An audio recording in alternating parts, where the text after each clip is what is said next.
his wife's face into the birthday cake while his mistress stood beside him. The room gasped. Everyone waited for her to break. She didn't. She straightened her dress, glanced at the phone still glowing on the table, and whispered something that made his smile disappear. The banquet hall sat on the top floor of a glass building in downtown Atlanta, the kind of place with gold light pouring down from the ceiling and tall windows that held the glittering city behind them. 50 guests filled the room that night, dressed in their finest, holding champagne Naomi had paid for with her own money. It was her 40th birthday. She had chosen the flowers herself, white lilies and soft pink roses arranged on every table, and she had greeted every guest at the door by name, thanking each of them as though they had given her a gift just by arriving. On her wrist, she wore a thin silver charm bracelet, 11 small charms catching the light. One for every year she had been married to the man now watching her across the room with a strange smile she did not yet recognize.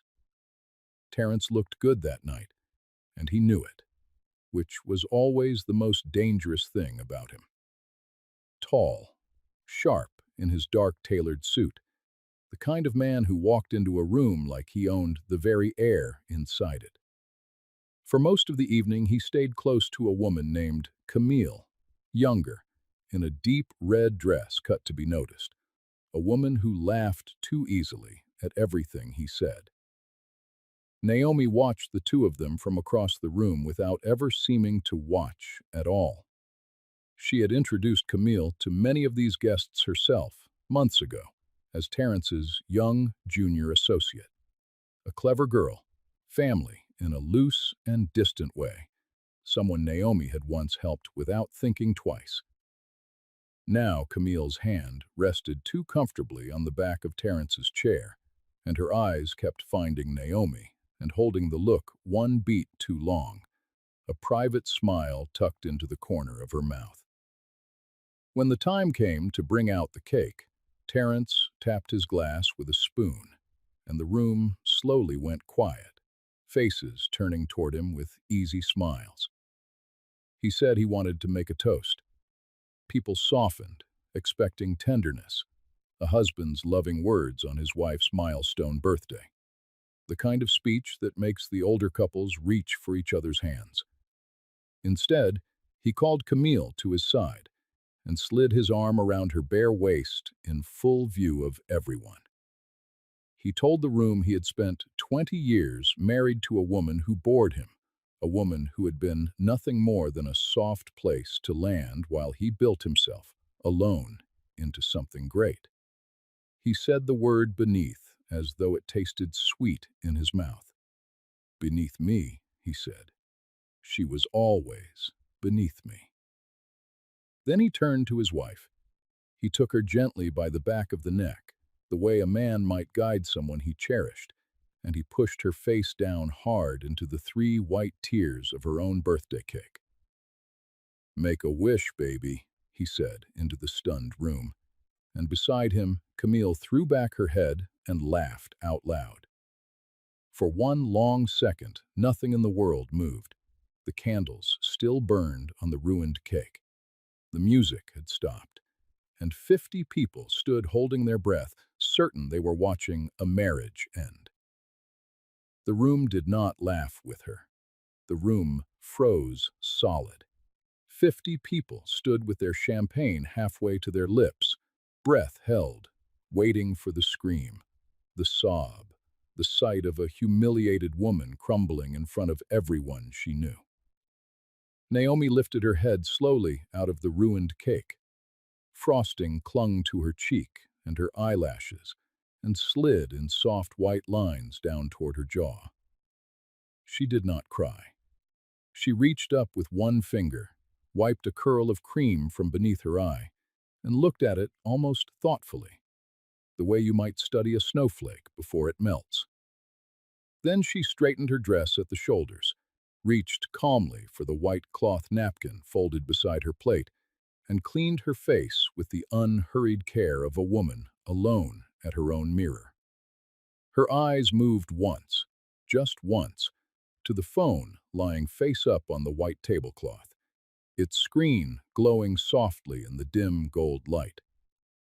She touched the charm bracelet on her wrist a single time, the way a person touches something to be sure it is still there. Then she leaned in toward Terence and whispered 7 quiet words against the side of his ear, and the laughter drained out of his face like water from a cracked glass. Nobody else in that room heard what she said, but every last one of them saw what it did to him. They saw the great and confident Terence go pale and still, saw his eyes drop to the glowing phone and snap back to her calm face, searching it for something he could not find. Naomi only smiled, a small and patient and almost kind smile, and turned away to greet an elderly guest near the window, as though nothing had happened, as though the cake on her face were already forgotten. That was the exact moment the entire night turned over on its axis, though not one person in that room understood it yet, least of all, the man it would bury.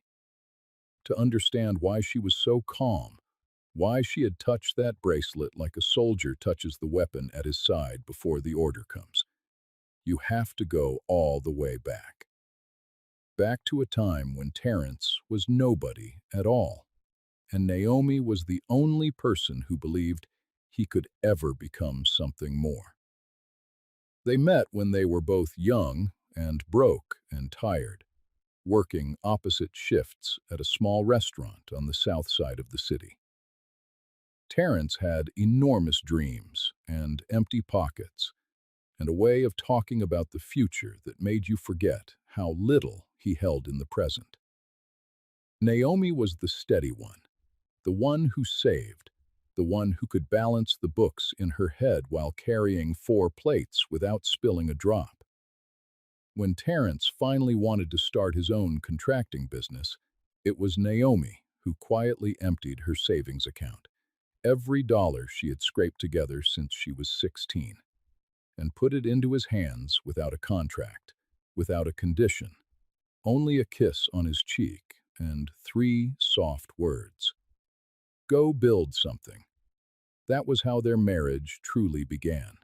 Her belief and his ambition, sealed with a charm bracelet he bought her with his very first real paycheck, a single silver charm shaped like a tiny house, because he had promised her one day they would have a real one with a yard and a door that locked. And they did get it, all of it. The business grew the way a fire grows when you feed it everything. One truck became 3, then 10, a whole yard of them with his name on the doors. The cramped apartment became a real house with a green yard and a porch, and every single year on their anniversary, Terence added 1 new charm to the bracelet on her wrist, a private ritual that became the truest thing between them. A silver car, the year they finally bought a good one. A silver heart, the year the business nearly collapsed, and they held each other in the dark and made it through. For a long stretch of years, it was good, the kind of good that makes a woman feel safe enough to stop counting her own money, to fold herself into someone else's life, and trust completely that the folding will be honored. So Naomi handed Terence the books to manage. She gave him the accounts, the passwords, the signing power. She gave him her trust the way you give someone your turned back in a dark room, believing they will never let you fall. The first real change was so small that she almost missed it entirely. It was about 18 months before the party, an ordinary Tuesday, when Terence came home late and his phone buzzed against the counter, and he reached for it just a little too fast. He turned the screen away in one smooth motion that had clearly been practiced. He said it was only work, and she believed him, because believing Terence was a habit 20 years deep, worn into her like a path through grass. But something underneath her ribs filed that small motion away, quietly, without her permission. the way the body remembers a sound it cannot name. After that night, the late evenings came more and more often. Always a client dinner, always something urgent at the office. And slowly, Naomi began to notice that her husband came home smelling of a perfume she had never owned. Then came the money, and the money never lies the way people do. Naomi had never stopped being good with numbers, not even after she handed the books over to Terence, and one quiet afternoon, she logged into an old account out of nothing more than habit and found it lighter than it should have been. Not empty, just lighter. The way a familiar room feels subtly wrong when one piece of furniture has been carried out while you were sleeping. She said nothing. She simply began to watch. Over the following weeks, she saw a new name appear on the transfers, a consulting company she had never once heard mentioned. She saw Terence quietly bring on a new financial advisor and insist, with a smile, that she had no need to ever meet him. And she watched the name Camille travel slowly from a word her husband said carelessly in passing to a real and growing presence in their lives. In the corner of a photograph from the office party, in the new, restless energy Terence carried into their home like a second cologne layered over the first. Naomi noticed every bit of it, collected it, turned it over in the dark. And still, for months, she said absolutely nothing at all. You might wonder why a woman would stay silent while the ground cracked open beneath her feet. Why she would keep smiling at dinner, keep ironing his shirts, keep adding nothing to the bracelet that year because her husband had forgotten their anniversary for the first time in 2 decades, and she had let him think she had not noticed. But Naomi had learned something long ago, back in the years when she carried plates and counted coins into neat stacks at the end of every shift. She had learned that in any room, the person who reacts first is the person who gives away the most. The one who flinches shows you where it hurts. So she took her hurt, enormous as it was, folded it into the smallest possible square, and tucked it so deep that not even Terence's sharpest glance could find it. And then she began, very quietly and very patiently, to pay attention to everything.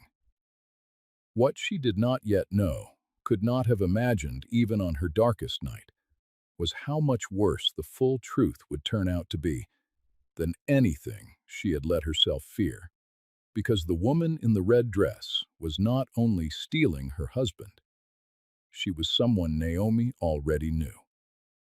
It was a little after midnight when Naomi finally found the door that Terence had carelessly left unlocked. He was away on what he had called a business trip, and his home office, a room he always kept shut, had been left open with the lamp off. She had not gone looking for anything. She had only walked in to find a stapler for the bills. But a thick file sat open on the desk in the spill of hallway light, and a single word on the top page caught her eye as she reached past it. And once she had seen that word, she could not unsee it. She lowered herself into his leather chair and switched on the desk lamp. And for the next 2 hours, page by careful page, Naomi read the patient, total destruction of her own life, written out in the neat black columns of financial statements her husband had never imagined she would see. The money had not been spent. That was what made her hands go cold. It had been moved. Over 18 patient months, Terence had been quietly draining the accounts Naomi had helped build with her own savings, and funneling every dollar into a new company whose existence she had never been told about. And there, printed in black ink on the incorporation papers, listed as co-owner, holding a 49% stake in everything that had been stolen from her, was a name that pushed all the air out of Naomi's body. Camille. But it was the second page that broke something far deeper in her than money ever could reach. It was a personnel file, an old intake form listing Camille's full legal name, her emergency contact, and on a single typed line near the bottom, the relationship between them. That line turned the blood in Naomi's veins to ice, because Camille was not some stranger her husband had happened to meet at the office. Camille was Naomi's own younger cousin, the girl she had personally paid to put through nursing school 9 years before. The girl who had sat at her table and called her auntie every Thanksgiving. Naomi did not scream. She did not cry, not even then, alone in that silent room where no one in the world would have heard her. She sat very still, her palm pressed flat against the cold surface of the desk, and felt something deep inside her go quiet and clear, like the surface of a lake at the first gray light of dawn after the wind has died. And then, in that stillness, she did three things. She took out her phone and photographed every page, one at a time, making certain each number and name came out sharp and readable in the lamplight. She put every file back exactly as she had found it, squaring the corners, smoothing the cover, leaving no trace that she had ever been there. And before she switched off the lamp, she touched the silver bracelet on her wrist, ran her thumb across the little charm shaped like a house, the first one he ever gave her, and made herself a promise without a single word. Then she made one phone call. It was nearly 2 in the morning, but the person on the other end answered on the second ring, the way people answer when they have been quietly expecting a call for a very long time. Naomi did not say hello. She did not explain. She said only 4 low and even words into the dark and the silence. It's time. Bring everything. Then she ended the call, set the phone face down, and sat in the dark a while longer, breathing slow, letting the plan that had been forming for weeks finally settle and harden into something solid she could hold. Who she had called in the middle of that night, and exactly what she had asked them to bring. Not even Terence, with all his cleverness, would learn until it was far too late to save himself. In the long weeks that followed that night, Naomi quietly became 2 different women living inside one calm body. There was the woman Terence saw across the breakfast table, the quiet wife who made his coffee just the way he liked it, asked no difficult questions, and seemed, if anything, smaller and more eager to please than before. And then there was the other woman, the real one, the one who moved through the city on the long days when he was gone. That woman sat in a downtown office across from a forensic accountant in shirt sleeves, sliding photograph after photograph toward him and watching his eyebrows climb. That woman sat across from a lawyer in a gray suit who listened without interrupting, took careful notes, and told her gently at the end of their second meeting that she had more than enough. That second woman was building something, brick by silent brick, and her husband, drunk on his own cleverness, never suspected that the foundation of his ruin was being poured right beneath his feet. The accountant confirmed everything Naomi already knew, and then told her something that made it all far larger and more dangerous than she had imagined. The new company was not merely built on stolen marital money. It had begun taking on outside investors, serious men with deep pockets and good names, several of whom Naomi knew socially and had served dinner to in her own home. These men were being shown polished books that lied about where the company's capital had come from. So it was not simply betrayal anymore, the private kind that lives behind bedroom doors.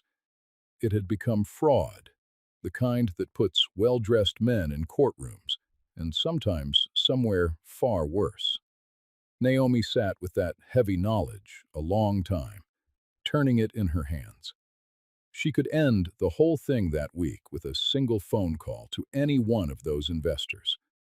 But she did not, because she had already decided that when the truth came out, it would not come in a whisper behind a closed door where it could be denied and twisted. It would come all at once, in a bright room full of every person whose opinion Terence valued more than he had ever valued her love, and she already knew the exact room. So Naomi planned a party. Her own 40th birthday, she told Terence one evening, resting her chin on her hand. And she wanted it to be special. Wanted all their friends there, all his business associates, his proud mother, the investors he was always trying to impress, every person who mattered to him. And Terence thought it was perfect. He thought it made him look like a devoted husband, throwing his dull wife a lavish party while he carried on his secret life right beneath her unsuspecting nose. He encouraged it warmly, handing her his credit card, telling her to spare no expense to make it a night people would remember. He had no idea he was personally paying for the stage upon which he would be undone. Naomi chose the venue with care. She chose the guest list the way a general chooses ground for a battle. And she made one small request to the events manager, quietly near the end of their final meeting, about the large display screen mounted on the wall behind the head table. Camille grew bolder and brighter as the night of the party drew closer, mistaking Naomi's silence for blindness and her calm for weakness.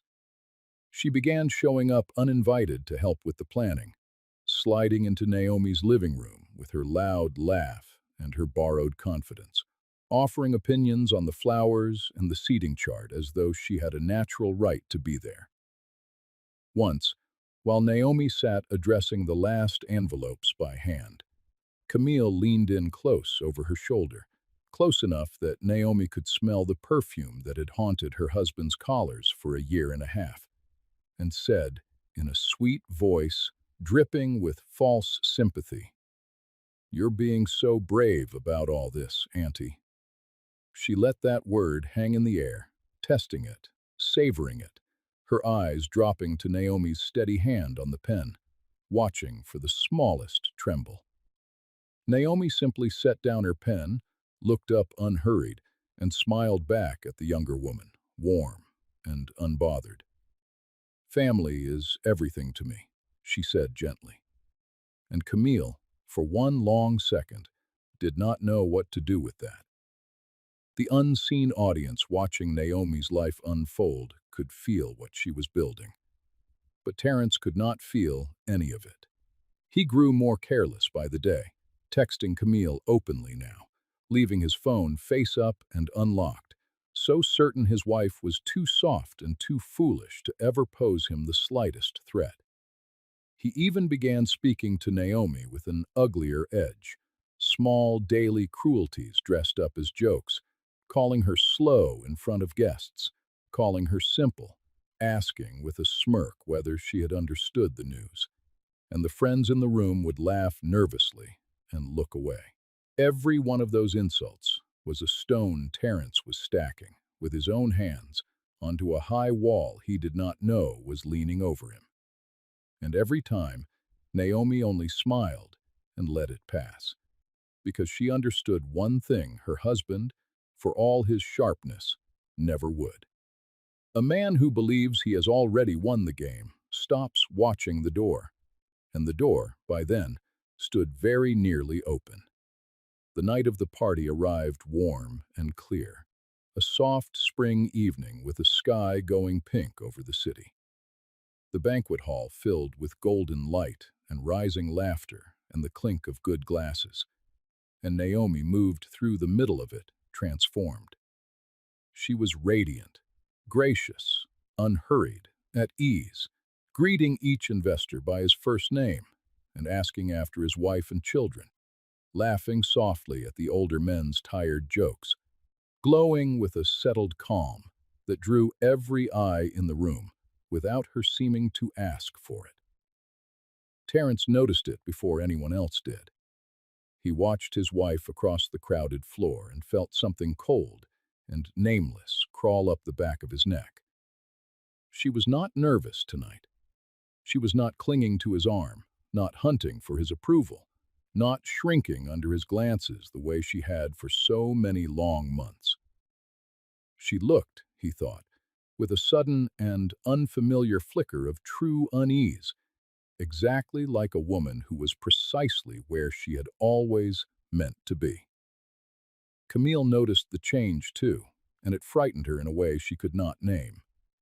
She caught Naomi watching her from across the bright room, and instead of the wounded, defeated look she had grown so fond of, she found Naomi simply smiling at her, soft and certain, the way a person smiles at someone who does not yet know they have already lost everything.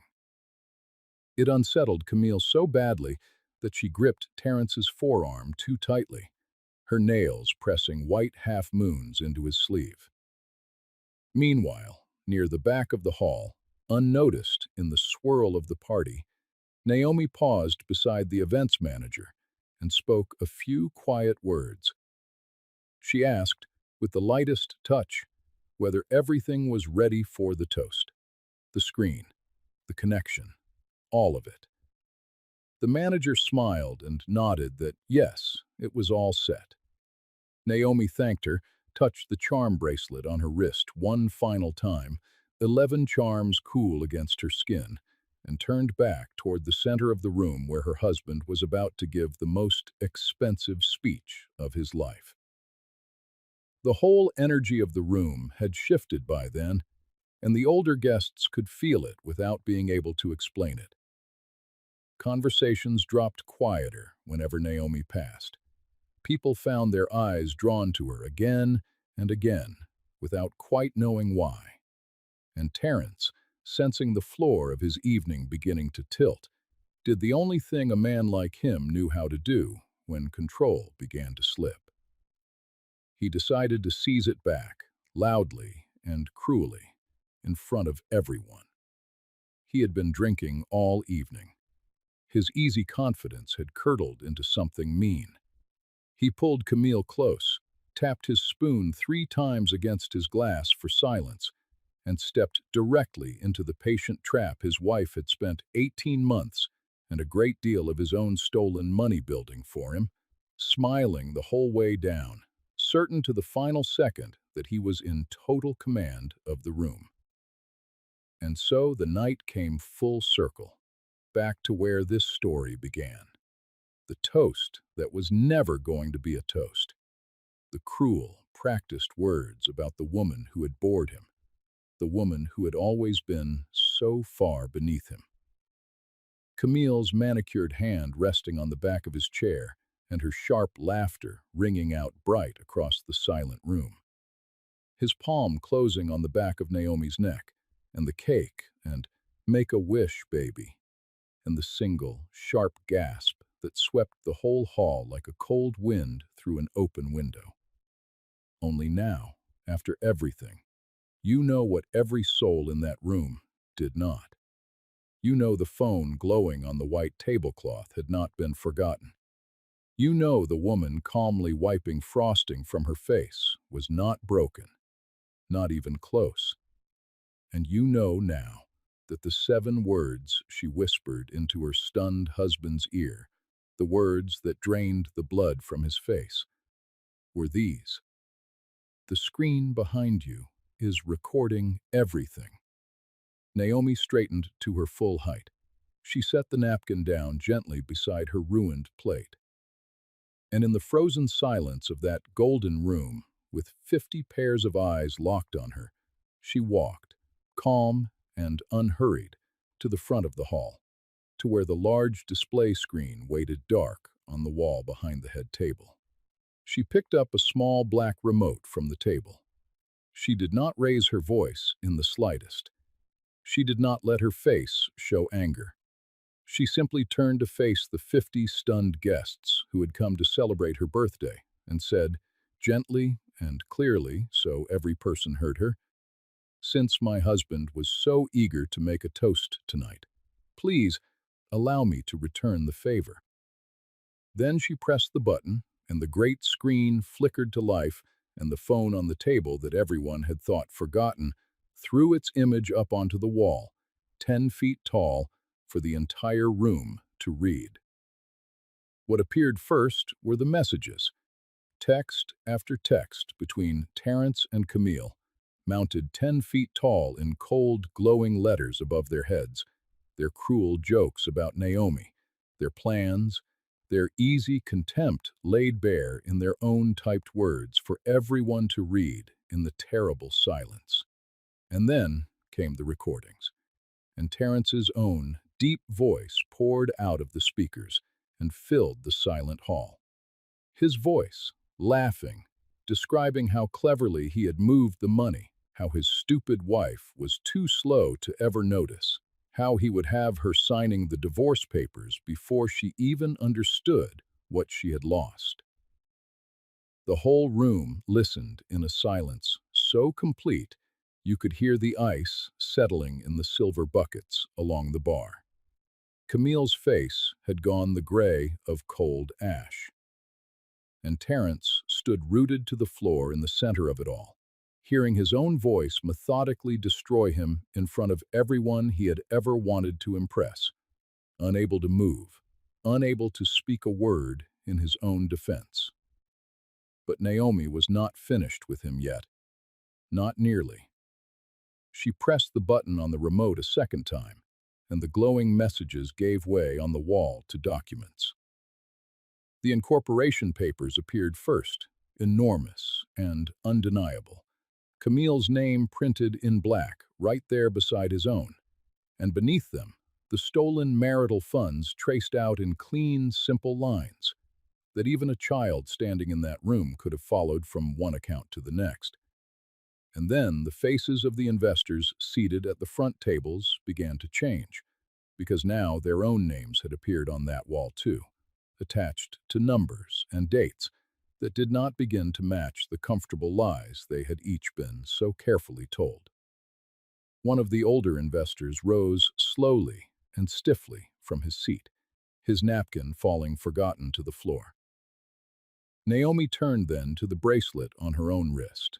She unclasped it without any hurry at all, slid it from her wrist, and laid it down gently on the white tablecloth directly in front of her frozen husband. 11 small silver charms pooling and gleaming in the golden light, like all the years of an entire marriage, finally poured out and finished. "You forgot the 12th charm this year," she said to him, very quietly, almost kindly. "There won't be one. There won't be any more of them." Then a man stood up near the back of the crowded room. A quiet man in a plain gray suit whom no one in attendance had paid the slightest bit of attention to all evening long. He buttoned his jacket and spoke into the ringing silence with the easy authority of someone who had done this many times before in many rooms. He introduced himself simply as Naomi's attorney. He said certified copies of everything now glowing on that screen had already been filed that afternoon, already in the hands of people who would find all of it very interesting reading. And he said, looking around the front tables, that any of the gentlemen whose investments appeared to have been obtained through fraud might wish to speak with him before the night was over. That was the moment the open loop finally closed. That was who Naomi had called at 2 o'clock in the morning, weeks before, in the dark of her husband's office. And that was the sound of every door in Terence's life slamming shut at once, like thunder. The deep silence finally broke apart into noise and movement, but it was not Naomi's chaos, and none of it touched her. She stood apart from it, calm at the center of the storm she had built and released, watching the consequences arrive precisely on the schedule she had set. The investors were already moving in a tight knot toward her lawyer, their faces hard as stone. Terence's proud mother had risen unsteadily from her chair, one trembling hand pressed to her mouth, staring at her son as though seeing the true shape of him for the first time. And Camille, abandoned and exposed in the middle of the floor, turned in a panic to Terence for help, for rescue, and found him already stepping away from her, already turning, already calculating, already scrambling to save the only person in that room he had ever truly loved, which had always been only himself. Naomi watched all of it in silence. Then she picked up her small purse, and without a word to anyone, she turned and walked out of the hall and into the cool night air, leaving the bracelet of 11 charms gleaming behind her on the white table. The collapse came quickly after that night, the way these things always do once the very first stone has finally fallen from the wall. Within a single week, the spooked investors had pulled out every dollar and filed their claims, and the new company that was supposed to have been Terrence's kingdom dissolved into nothing before it had ever truly managed to stand. The contracting business, the one Naomi's savings had built from a single truck, could not survive the scandal that came rolling in behind the lawsuits, because good clients do not want their names anywhere near a man facing fraud allegations in the morning papers. The big house with the green yard went up on the market to pay the swelling lawyer's fees. The good cars went next, hauled off one by one on a flatbed, and the many men who had laughed so easily at his jokes simply stopped returning his calls, the way men always do the moment the laughter stops paying for itself. Camille fell faster and far harder than he did, because she had so much less beneath her to begin with. Terence, fighting now like a cornered animal for his own survival, gave her up without a second thought, telling the investigators and lawyers and anyone who would listen that the whole company had been her idea, her scheme, that he had been an honest man led astray by a scheming younger woman. Whether anyone truly believed a word of it did not really matter in the end. Camille lost the office job, lost the apartment Terence had quietly been paying for, and lost, most painfully of all, the family that had once pulled her in close, because there is no forgiveness at any Thanksgiving table for the cousin who steals a husband and a fortune in the same breath. The perfume that had haunted Naomi's quiet home for 18 long months simply vanished from the world entirely, and not one single person who remained ever once missed the smell of it. And through all of it, Naomi did absolutely nothing to push any of the downfall along. She did not need to lift a finger. She did not call a single newspaper, did not post one word online, did not so much as speak Terrence's name to the loyal friends who came to sit with her in her kitchen in the strange, soft days that followed. She signed the divorce papers calmly when they finally arrived, in clean and steady handwriting that did not shake even once, and she asked in the settlement for far, far less than she was rightfully owed, because she understood that she had already taken the only thing in the world that truly mattered to her, which was the whole truth. And she had taken it cleanly and completely in front of every single person whose eyes Terence had ever cared about. The hard karma that found Terence and found Camille in the months that followed was not something that Naomi had to build with her own hands. It was simply the full and gathered weight of everything the two of them had done, finally coming home to settle and to rest on the only ones who had ever truly earned it. There is a particular thing that happens to people who spend long years quietly making themselves small inside of someone else's larger life. When that borrowed life finally falls away from around them, they do not always remember how to take up space in the world again, how to fill a doorway or a silence or a Sunday. So for the first few weeks after it was all over, Naomi moved carefully and a little uncertainly through her newly quiet days, learning by inches the true size and shape of her own freedom, startled again and again by just how much open room there suddenly was all around her. She slept in the very middle of the wide bed. She bought fresh flowers for herself at the market on Saturdays and set them where the morning light would catch them. She ate her dinner slowly at whatever hour she pleased, and slowly, gently, like something thawing after a long, hard winter, the woman who had folded her entire self down into the smallest possible square for the sake of a man who had never once deserved the gift of her, began, very quietly, one fold at a time, to open back up and unfold into the world. A full year passed by, the way that years tend to, quietly and almost unnoticed, and then, somehow, all at once, on a bright and clear spring morning, in a small, bright storefront on a quiet, tree-lined street far across the city from the part of town where her whole old life had burned to the ground, Naomi stood at a spinning pottery wheel, with her sleeves rolled up high to her elbows, and soft gray clay drying in streaks along her strong forearms. The little shop was hers, every inch of it.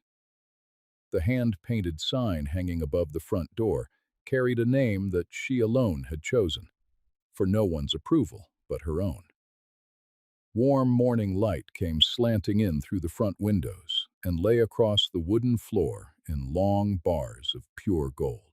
And in the open doorway, leaning easy against the frame with a coffee in her hand, a friend that Naomi had chosen for herself, not inherited and not endured, laughed out loud at something funny Naomi had just said over the hum of the wheel. On Naomi's wrist, there was a brand new bracelet now, thin and bright and silver, and it carried a single small charm. Just the one. The quiet beginning of a brand new story that belonged to absolutely no one in the world but her. Across the street, half hidden in the gray shade of a shop awning, a man stood very still and watched her through the bright front glass. He was thinner now than he had been, his good suit a full season out of date and hanging loose on him, the old, easy confidence gone out of his shoulders like the air slowly gone out of a tire left in the sun. Terence stood there on the curb a long, long moment, watching his former wife laugh freely in the gold morning light, inside a warm and thriving life that he had no part in and never would. A whole life she had built without a single dollar of his money, and which was somehow impossibly stronger and brighter for it. He took one slow step off the curb and toward the shop door, and then he stopped himself. There was nothing for him in there, nothing at all, and some small and finally honest part of him standing on that curb understood it completely. So he turned, and he walked away alone down the bright, busy street, and Naomi bent low and content over her spinning wheel, shaping something brand new and whole with her own two clay-streaked hands, never once looked up to see him go. She did not need to look. He had stopped being any part of her real story long, long before he had finally stopped being a part of her daily life. So remember this, whoever you are, and wherever in the world this finds you tonight. The loudest person standing in any room is almost never the strongest one in it. Real dignity is not the absence of pain. It never was. Dignity is what a person quietly chooses to do with the pain that absolutely no one else can see. They took her hard-earned trust, they took her money, and they took her own blood family, and then they paraded every bit of it in front of a whole room full of the people who were supposed to matter most. But the one single thing that they could never reach and never take from her was the deep quiet at the very center of who she was. The stillness that let her see everything clearly, while the two of them were busy, congratulating themselves and celebrating. She never once raised her voice through any of it. And in the end, she walked out of that room and into the morning with every single thing that had ever truly belonged to her. If Naomi's silence taught you anything at all tonight, if you have ever once had to sit calm and dignified in a room while someone slowly tested exactly how much you would quietly endure before you broke, then carry her story with you when you go and pass it along gently to someone else who needs to hear it. Because somewhere out there, right now, tonight, there is a person being told that they are beneath someone, being told that they are boring and simple and small, being told that they will never amount to anything more than a soft and convenient place for someone else to land between flights. And maybe, just maybe, if that person hears Naomi's story, they will remember the one true thing it carries. That the quietest ones among us are almost never the weakest ones. They are simply the ones still watching, still waiting, still holding tightly to a truth that one day, in a bright room full of people,